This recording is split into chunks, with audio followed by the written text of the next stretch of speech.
What if the moment your idea starts growing is the moment you begin losing control over what it becomes? I don't mean failing, I mean losing the very reason you started in the first place. Because somewhere along the way, growth often stops being about impact and quietly becomes about keeping up. In the world of board games, we have a name for this. It's called feature creep. It's when a game becomes so bloated with expansion packs, extra rules, that the core loop, the thing that actually made it fun, gets buried under the weight of the box. I'm a designer, and like many designers, I did not just want to create things for someone else. I wanted to do something of my own. So I started a studio.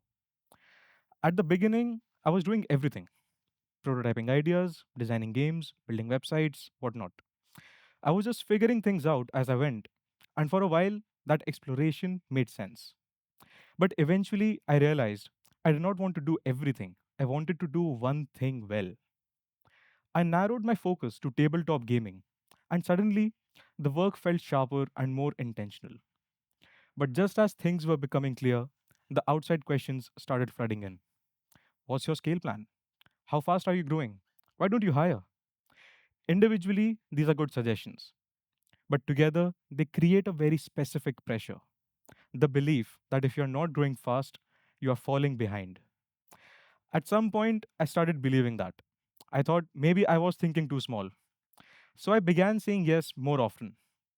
It meant more clients, more services, more output. On paper, it looked like things were working. Revenue was up, and inquiries were flooding in. But as the volume increased, the work began to feel distant. I found myself making decisions faster, but thinking less. My conversations became transactional. And I realized I was producing more while actually caring less. I was becoming the kind of designer I never wanted to be. Not because I changed overnight, but because I had stopped paying attention to the trade offs I was making in the name of progress. The turning point did not come from a big failure. It came from a very ordinary moment on a call with a potential client. It was a project with a clear scope and good money, the kind you are supposed to say yes to.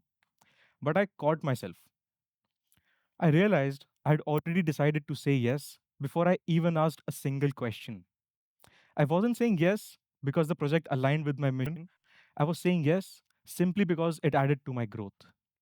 And that was the moment I finally asked, if I keep building like this, what am I actually creating? A studio I believe in, or just a system that keeps expanding whether I believe in it or not? That question stayed with me because I realized that scaling is not neutral. Every time you grow, you're not just getting bigger, you're changing the chemical composition of your work. You're making a trade off between the volume you can handle and the attention you can give. And if you don't notice these trade offs early, you won't realize what you have lost until the box is too heavy to carry. So I made a decision to stop growing by default. I stopped saying yes so easily, even when money was involved. I chose to build slower, even when speed was rewarded. And while that meant being okay with the feeling of falling behind, it also meant that the work finally started to feel like mine again. My decisions became clearer and my conversations became deeper. For the first time, growth did not feel like pressure. It started to feel like a choice. This is not a talk against scaling. Scale can be powerful, but only when it follows clarity, not when it replaces it. Sometimes staying small is not a lack of ambition, it is the discipline to know exactly what you are building and what you are not willing to lose along the way. So, if you are building something right now, I want you to ask yourself, are you growing because you need to, or because you are afraid not to?